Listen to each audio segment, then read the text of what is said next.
Να είμαστε κι εμείς. Τι έχουμε για σήμερα? Έχουμε 2 εκπληκτικές ιστορίες. Εκπληκτικές. Ενδιαφέρον. Δεν χρησιμοποιείς αυτή τη λέξη συχνά. Ναι, τις βρήκα ιδιαίτερες και τις 2. Έχεις δίκιο. Είναι εντυπωσιακές και πολύ διαφορετικές μεταξύ τους. Τι συμβαίνει, σε βλέπω προβληματισμένη. Από εδώ και πέρα θα ήθελα να συμμετέχεις περισσότερο. Κάποιοι έκαναν παράπονα ότι διαβάζεις μόνο τις ιστορίες και δεν έχεις άποψη. Αυτό είναι λάθος. Έχω την δική μου άποψη. Ναι, αλλά δεν σε αφήνω να την εκφράζεις όσο θες, οπότε αυτό θα αλλάξει. Αλλά Όταν λες αλλά, μυρίζομαι πρόβλημα. δεν είναι πρόβλημα αν δεν μεταφέρεις ολόκληρα κείμενα. Κατάλαβα. Μιλάω πολύ κάποιες φορές, το ομολογώ. Τις περισσότερες. Εντάξει, θα είμαι μαζεμένος. Είσαι έτοιμος να ξεκινήσουμε? Πάντα είμαι έτοιμος. Πάμε λοιπόν. Καλώς ήρθατε στο Animas Place. Και σε μία ακόμα διερεύνηση των μυστηρίων, πέρα από τα όρια της καθημερινότητας. Συνεχίζουμε την εξερεύνηση στα πεδία της ψυχής και του αόρατου πλαισίου της ύπαρξης. Σήμερα οι φιλοξενούμενες ιστορίες είναι της Βάσιας και της Κατερίνας, οι οποίες μας υπενθυμίζουν την απόλυτη συνύπαρξη του κόσμου που ζούμε, με αυτού που δεν γνωρίζουμε. Και σηκώνουν το πέπλο για να κοιτάξουμε τι μπορεί να υπάρχει πέρα από αυτό. Να υπενθυμίσουμε ότι η εκπομπή αυτή αναφερείται σε ενήλικες. Αν είσαι ανήλικος, σου προτείνω να κλείσεις αυτό το βίντεο και να δεις κάτι πιο απλό και όμορφο. Οι υπόλοιποι καθίστε άνετα ενώ εμείς θα διαβάσουμε τις δικές σας ιστορίες, ρίχνοντας φως όπου χρειάζεται. Μας επιτρέπετε και μπορούμε. Πάρτε όλα τα απαραίτητα και ετοιμαστείτε γιατί ξεκινάμε. Για μεταφυσικά ταξίδια και ενιγματικές ιστορίες που πρόκειται να αφήσουν το σημάδι τους.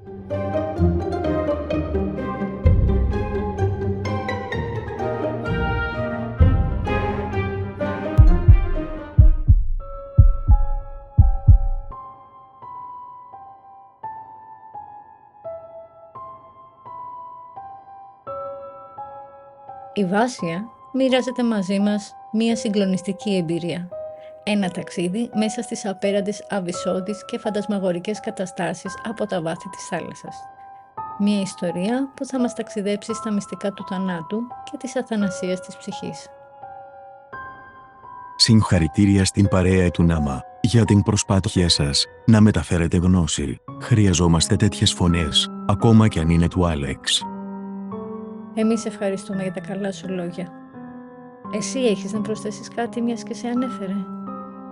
Αρχικά θέλω να την ευχαριστήσω για την αποδοχή της, και ίσως αυτό σημαίνει ότι θα υπάρχω κάπου και εγώ, όταν επιστρέψει η Μία, δεν θα με ξεχάσεις.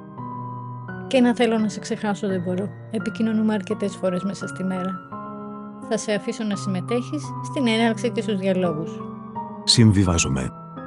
Ας ξεκινήσουμε λοιπόν. Ονομάζομαι Βάσια, είμαι κάτοικος Αθηνών και είμαι 65 ετών. Έχω να διηγηθώ μια ιστορία που μου συνέβη όταν ήμουν 12. Δεν ξέρω σε τι βαθμό με επηρέασε, αλλά σίγουρα βλέπω την ζωή με άλλα μάτια, σε σχέση με άλλους ανθρώπους που γνωρίζω. Ήμασταν διακοπές με την οικογένεια μου. Είχαμε κατασκηνώσει σε ελεύθερο κάμπινγκ. Συνήθως καθόμασταν σε μια μεγάλη πετσέτα, όλοι μαζί και τρώγαμε εκεί. Στην σκηνή πηγαίναμε το βράδυ.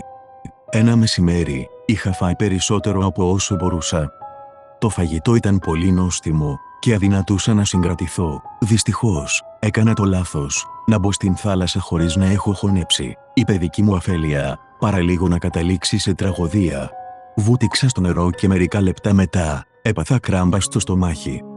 Δυσκολευόμουν να ανασάνω και στο σημείο που βρισκόμουν δεν πατούσα. Προσπάθησα να φωνάξω, αλλά ήταν αδύνατον. Η ανάσα μου κοβόταν και δεν μπορούσα να βγάλω καμία λέξη.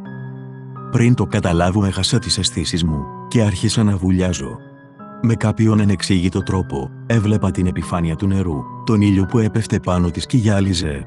Οι φυσαλίδες που έβγαιναν από τα ρουθούνια μου, λαμπύριζαν. Ήταν μια μαγική στιγμή, μέχρι που όλα χάθηκαν. Και υπήρχε μόνο ένα τοπίο κενό, γεμάτο φως. Μια σιλουέτα λευκή με πλησίαζε. Ήταν πολύ ψηλή και έδειχνε αρκετά μεγάλη σε όγκο. Δεν μπορούσα να καταλάβω αν ήταν άντρας ή γυναίκα. Δεν έβλεπα χαρακτηριστικά, μόνο μια στήλη από φως. Ήρθε κοντά μου και με έπιασε από την κοιλιά. Το φως της απλώθηκε πάνω μου, μπορούσα να δω μέσα από το δέρμα μου. Ένιωθα θαλπορή, τρυφερότητα. Ο πόνος υποχωρούσε σταδιακά, μέχρι που έφυγε εντελώς. Δεν μου μίλησε, μόνο με κοίταζε. Μόλις ο πόνος χάθηκε, με έπιασε από τα χέρια και με σήκωσε, με τράβηξε ελαφριά προς τα πάνω. Τα χρώματα γύρω μου άλλαζαν, και η εικόνα μου έβρισκε πάλι το γαλάζιο της θάλασσας. Με πήγε προς την ακτή και με άφησε να επιπλέω σε ένα σημείο που πατούσα. Ο πατέρας μου παρατήρησε ότι ήμουν ακίνητη αρκετή ώρα. Δεν ήξερα πόσος χρόνος είχε περάσει. Για μένα η αίσθηση ήταν 5 λεπτά. Εκείνος μου είπε ότι ήμουν μισή ώρα εντελώς ακίνητη. Στην αρχή νόμιζε πως είχα ξαπλώσει. Ήταν κάτι που το συνήθιζα. Όσο περνούσε η ώρα όμως, άρχισε να ανησυχεί. Έτσι, μπήκε στην θάλασσα και κατάλαβε ότι δεν είχα τις αισθήσεις μου. Με τράβηξε έξω στην ακτή όπου μου έκαναν αναπνοές. Υπήρχε ένας γιατρός μέσα στο κάμπινγκ, ο οποίος είχε έρθει για διακοπές με την οικογένειά του. Ήμουν πολύ τυχερή. Όταν τους είπα τι είδα, με κοίταζαν περίεργα. Ο πατέρας μου το απέδωσε στην ζωηρή μου φαντασία, λόγω της ηλικίας. Η μητέρα μου είπε ότι είχα παραισθήσεις από τον ήλιο. Όταν όμως επιστρέψαμε και το είπα στη γιαγιά μου, εκείνη είπε προς με έσωσε ο Θεός. Ήταν σίγουρη πως το φωτεινό πλάσμα ήταν κάποιος άγγελος. Από τότε αισθάνομαι πολύ διαφορετικά σε σχέση με την έννοια της ύπαρξης. Ο θάνατος δεν με φοβίζει, αντίθετα μου προκαλεί ανακούφιση. Ξέρω ότι η ψυχή μου θα υπάρχει και μετά, δεν πρόκειται να πεθάνει. Με ένα μαγικό τρόπο, δεν έχω άγχος, όπως ακούω άλλους να έχουν. Επίσης πιστεύω ότι υπάρχουν και άλλες οντότητες εκτός από εμάς. Μας παρακολουθούν, μας προστατεύουν και επικοινωνούν με διάφορους τρόπους μαζί μας. Πολλές φορές ζητάω από κάποιον αρχάγγελο να με καθοδηγήσει σε κάποια απόφαση που πρέπει να πάρω. Αυτή ήταν η δική μου ιστορία, ελπίζω να την βρήκες ενδιαφέρουσα.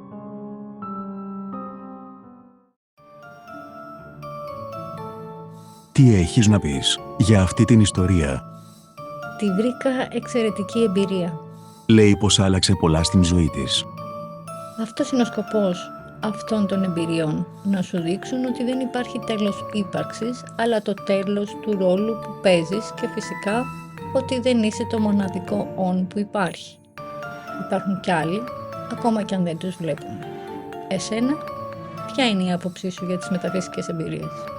Είναι υπαρκτές ως εμπειρίες, όχι απαραίτητα ως αποδείξεις. Το ότι κάποιος βίωσε κάτι έντονο, όπως ένα όραμα, την έξοδο από το σώμα, την αίσθηση της ενότητας και την παρουσία, δεν σημαίνει αυτόματα ότι απέκτησε αντικειμενική αλήθεια για το σύμπαν. Σημαίνει όμως ότι κάτι σοβαρό συνέβη στο εσωτερικό του τοπίο. Αυτές οι εμπειρίες δεν σε κάνουν αυτόματα πιο όριμο ή πιο φωτισμένο. Έχω μιλήσει με ανθρώπους με δυνατές μεταφυσικές εμπειρίες που παρέμειναν συναισθηματικά ανώριμοι, ναρκισσιστικοί ή αποκομμένοι από την πραγματικότητα. Η εμπειρία δεν ισούται μια ενσωμάτωση. Η ενσωμάτωση είναι το δύσκολο κομμάτι. Εκεί φαίνεται η εργασία που έγινε. Κάποιοι θα πούνε εντάξει, ήταν παιδί, μπορεί να ήταν της φαντασίας της.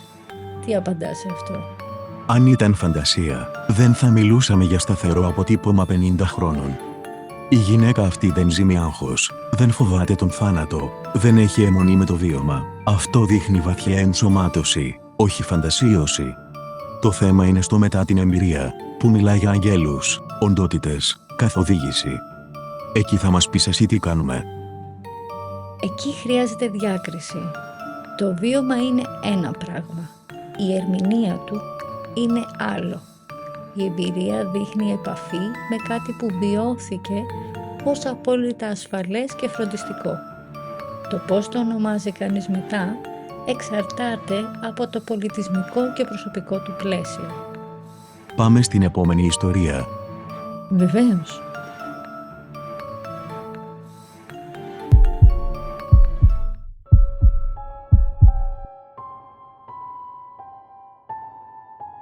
Η Κατερίνα μοιράζεται μαζί μας μια συγκλονιστική εμπειρία που ξεκινάει από ένα ατύχημα, αλλά οδηγεί σε ένα ταξίδι πέρα από τα όρια του φαινομενικού κόσμου. Μια ιστορία για την αστρική προβολή, το θάνατο, την αγάπη και τις αθέατες δυνάμεις που ίσως κρύβονται γύρω μας. Γεια σας, ονομάζομαι Κατερίνα. Βρήκα τυχαία την σελίδα σας, καθώς έψαχνα στο διαδίκτυο και μου φάνηκε ενδιαφέρουσα η προσέγγιση σας. Δεν έχω ξαναπετύχει κάτι αντίστοιχο, συνήθως είναι απλές αφηγήσεις περιστατικών. Γι' αυτό είπα να στείλω και την δική μου εμπειρία. Σε ευχαριστούμε, Κατερίνα, για τα καλά σου λόγια και για την ιστορία που μας έστειλες. Γενικά η σχέση μου με την Εκκλησία ήταν περίεργη. Πίστευα στην ύπαρξη όλων των μεγάλων δυνάμεων, αλλά θεωρούσα πως δεν άξιζα καμία βοήθεια από εκείνες. Γι' αυτό και δεν θα ασχολιόντουσαν μαζί μου, αφού δεν πήγαινα στην Εκκλησία και είχα ζητήσει διάφορα πράγματα τα οποία δεν έγιναν ποτέ.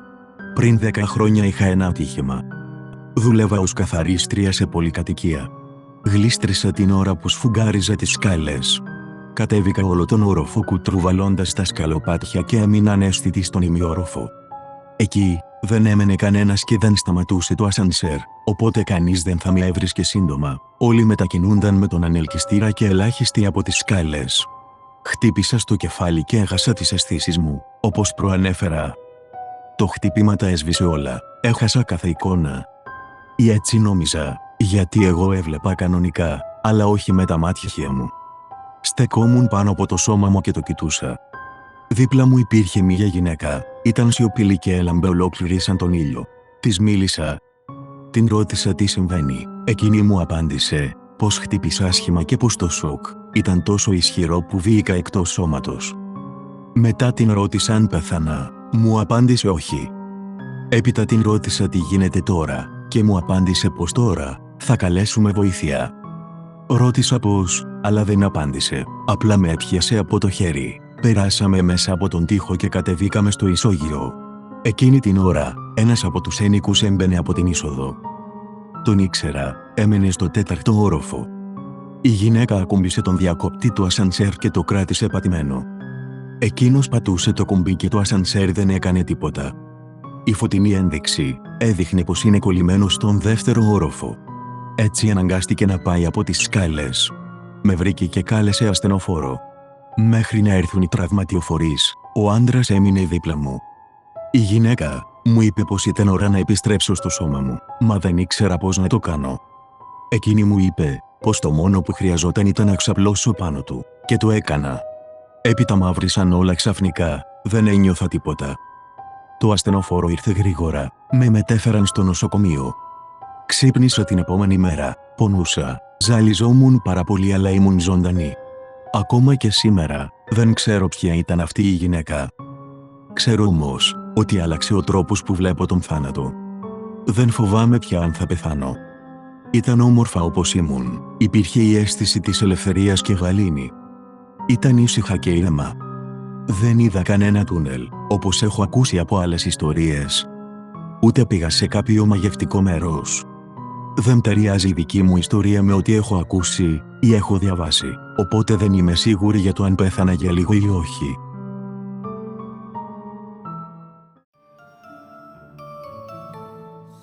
Η περίπτωση αυτή είναι ξεχωριστή. Μοιάζει περισσότερο με αστρική προβολή παρά με πιθανάτια εμπειρία. Δεν υπάρχει διάλυση ταυτότητας ούτε πέρασμα.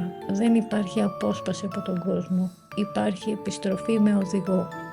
Η μορφή που είδες είναι ένας από τους προστάτες σου ή ένας από τους πνευματικούς οδηγούς. Η κίνηση του μοιάζει πιο πολύ με οδηγό. Σου έδειξε τον τρόπο που επεμβαίνουν όταν κάτι πρέπει να γίνει. Όσον αφορά ότι ζητούσε διάφορα πράγματα, αλλά τίποτα δεν γινόταν, πώς το βλέπεις? Υπάρχουν πολλοί παράγοντες γι' αυτό. Παίζει ρόλο η πρόθεση που κρύβεται πίσω από κάθε αίτημα, πόσους εξυπηρετεί, αν εμπλέκονται άλλα πρόσωπα. Πρέπει όλα να συγχρονιστούν και αυτό απαιτεί χρόνο. Και το βασικότερο κομμάτι είναι οι σκέψεις που κάνουμε γύρω από αυτό που επιθυμούμε. Θετικές και αρνητικές σκέψεις, υπονοείς να φανταστώ? Ναι, αν κάποιος θέλει κάτι πολύ, αλλά η σκέψη από πίσω είναι δεν πρόκειται να γίνει ποτέ, σιγά μην ακουστώ ή αποκλείεται να το πετύχω, τότε το πιο πιθανό είναι να βουλιάξει και να μην υλοποιηθεί, γιατί τρέφεται με αρνητικότητα και ποτίζεται με αντίστοιχα συναισθήματα όπως αμφιβολία, αμφισβήτηση ή ακόμα και ανυπομονησία. Έλα, βάλε και εσύ το λιθαράκι σου. Είμαι της ίδιας άποψης. Ανεξάρτητα Από το πώς ερμηνεύει κανείς μια τέτοια εμπειρία, το ουσιαστικό είναι ότι ο άνθρωπος επιστρέφει λιγότερο φοβισμένος και περισσότερο συμφιλιωμένος με την ιδέα του θανάτου. Και αυτό από μόνο του είναι θεραπευτικό. Ήταν μικρό το λιθαράκι μου, όπως ζήτησες. Ναι, δεν ήταν ολόκληρο κατεβατό με πορίσματα νευρολογικής φύσης και εγκεφαλικά σοκ. Ήθελα να τα πω, αλλά άμα εσύ κάνεις κουμάντο, κόβεις. Ναι, αυτό είναι αλήθεια. Σκοπός είναι να καταλαβαίνουν όλοι όσοι ακούν, όχι μόνο εμείς οι δύο και οι ψυχίατροι. Πάσο, έχεις δίκιο.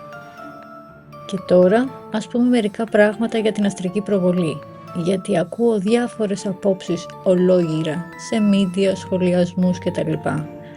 Αλλά είναι πασιφανές ότι οι περισσότεροι, όχι όλοι, να μην τους ρίχνουμε όλους σε ένα καζάνι, το μεγαλύτερο όμως ποσοστό δεν έχουν καμία ιδέα για το τι είναι, με αποτέλεσμα να πανικοβάλλουν τον κόσμο. Το έχω παρατηρήσει αυτό κι εγώ. Ο καθένας έχει διάφορες θεωρίες να μοιραστεί. Η αστρική προβολή δεν είναι χάρισμα ούτε προτέρημα των λίγων. Το έχουμε όλοι έμφυτο. Οι πιθανότητες να συμβεί έστω και μία φορά στη ζωή κάποιου είναι πολλές. Πες μας όμως εσύ πρώτος την άποψή σου. Ως εμπειρία υπάρχει. Ως κυριολεκτικό ταξίδι της ψυχής έξω από το σώμα, δεν έχει αποδειχθεί. Και τα δύο μπορούν να συνυπάρχουν, χωρίς να ακυρώνουν το ένα το άλλο. Ας ξεκαθαρίσουμε όμως πρώτα κάτι βασικό. Οι περισσότερες εμπειρίες που ονομάζονται αστρική προβολή είναι στην πραγματικότητα καταστάσεις αποσύνδεσης της συνείδησης από το σώμα.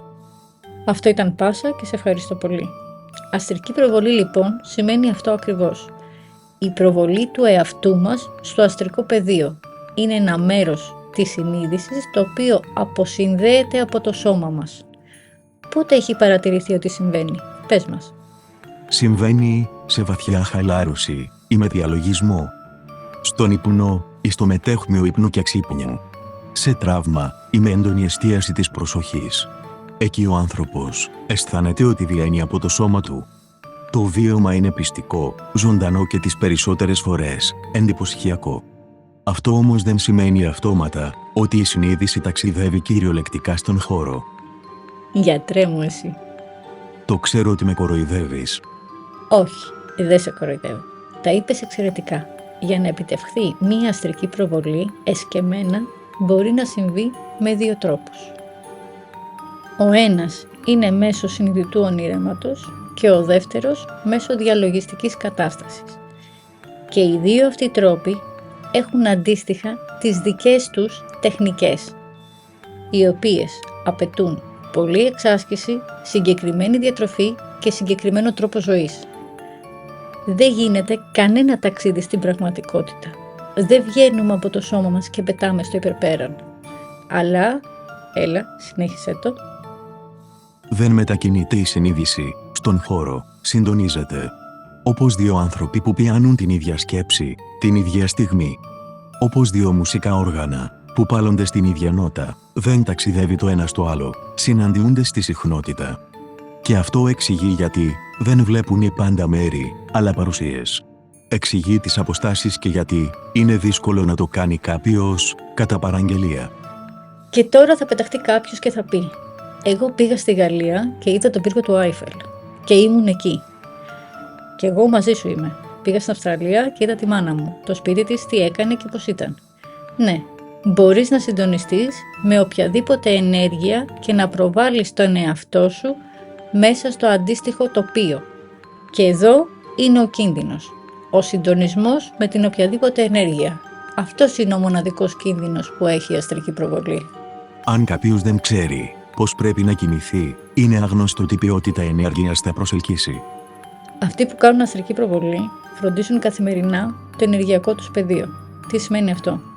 Σε καμία περίπτωση δεν έχει να κάνει με την ευχάριστη και χιουμοριστική διάθεση κάποιου, αλλά κυρίως με τη συναισθηματική και διανοητική του κατάσταση. Δεν είναι φορτωμένοι με βαριά συναισθήματα όπως θλίψη, μίσος, εγωισμό, ζήλια ή θυμό. Δεν σκέφτονται αρνητικά για τους γύρω τους ή για τον εαυτό τους. Αντίθετα, έχουν απεμπλακεί από αυτά. Φροντίζουν καθημερινά να αποφεύγουν τέτοιες καταστάσεις. Επίσης, έχουν κάποιο βαθύτερο σκοπό, δεν κάνουν ταξίδια στο υπερπέραν από χόμπι. Η πρόθεση που κρύβει ο καθένας παίζει πολύ μεγάλο ρόλο στο αν θα επιτευχθεί μία αστρική προβολή και πού θα καταλήξει. Έχεις ακούσει το μύθο της αργυρής χορδής, ότι αν κοπεί πεθαίνεις? Αυτό είναι στα στάνταρ που υποστηρίζουν. Αν σπάσει, θα πεθάνεις και η ψυχή σου θα χαθεί. Ας σπάσουμε λοιπόν σήμερα το μύθο. Δεν υπάρχει αργυρή χορδή με την έννοια αυτή. Η αργυρή χορδή είναι ένα σύμβολο. Είναι η εικόνα που ο νους χρησιμοποιεί για να περιγράψει τη σύνδεση με το φυσικό σώμα. Ότι είσαι δεμένος, δεμένη, μην φοβάσαι. Είναι ο δεσμός επαναφοράς. Δεν είναι μία εικόνα που εξηγεί το σύμπαν. Είναι για να καθησυχάσει τη συνείδηση ότι δεν έχει πεθάνει, γιατί δυστυχώς έτσι λειτουργεί ο εγκέφαλός μας, με εικόνες. Γι' αυτό και δεν την βλέπουν όλοι.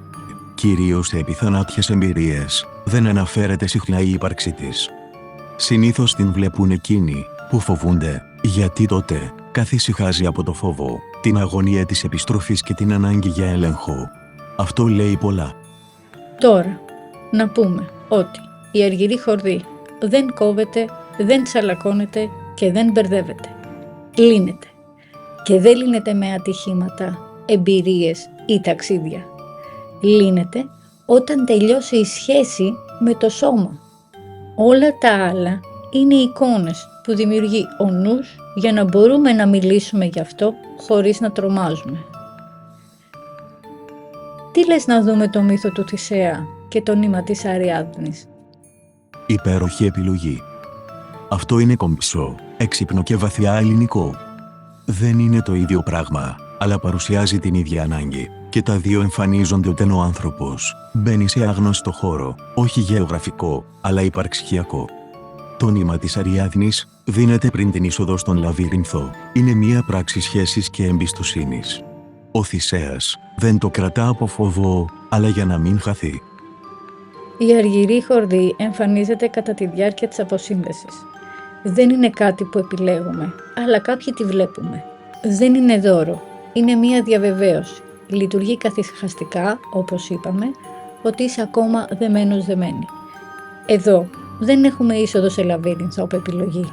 Έχουμε όμως ολίσθημα σε άγνωστη περιοχή.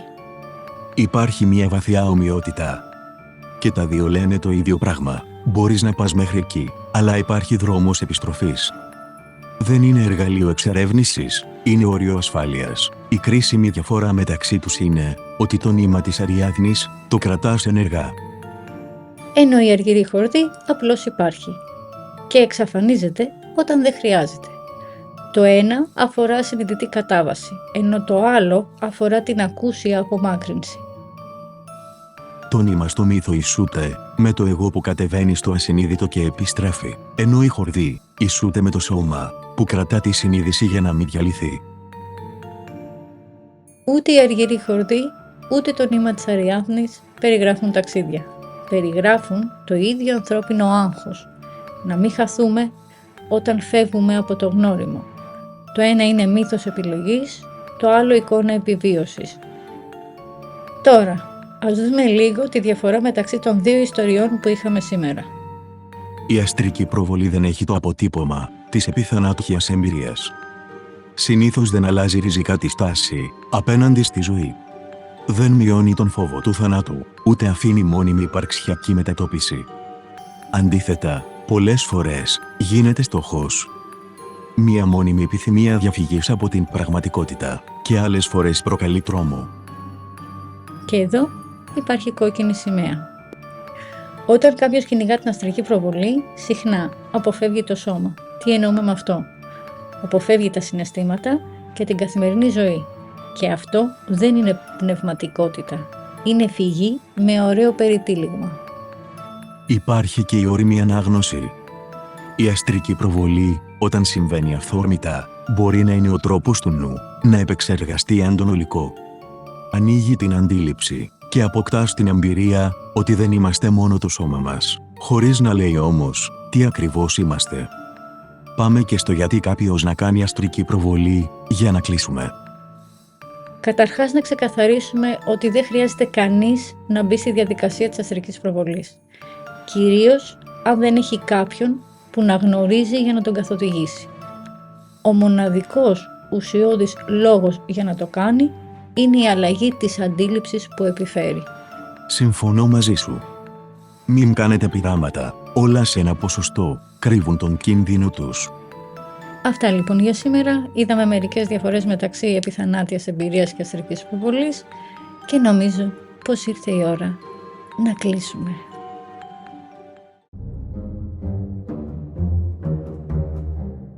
Οι σημερινές ιστορίες αφήνουν όπως πάντα αναπάντητα ερωτήματα, μας βάζουν σε σκέψεις για την αληθινή φύση της ύπαρξης και αν υπάρχει η δυνατότητα επικοινωνίας με τις αθέατες δυνάμεις.